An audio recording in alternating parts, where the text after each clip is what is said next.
কিতাব পাঠাইছি, যে কিতাব সম্পর্কে আল্লাহ পাক নিজেই বলছেন ওয়াকাফা বিল্লাহি শাহিদা, আমি নিজেই এই কিতাবের সত্য, আমি নিজেই তার সাক্ষী, আমি নিজে আল্লাহ যথেষ্ট বলে সুবহানাল্লাহ।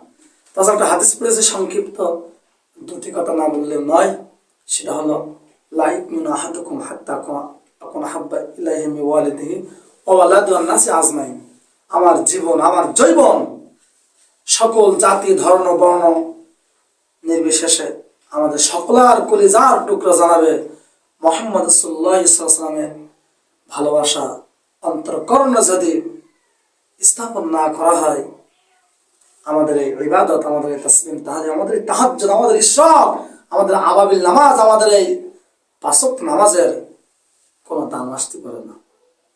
সামান্য উপস্থিতি এই জন্য সর্বসময় সব সময় কেবলমাত্র শুধুমাত্র আল্লাহ নবীজির আনিত আদর্শ দিয়ে আমাদের জীবন গড়তে হবে। জীবন গড়তে পারলে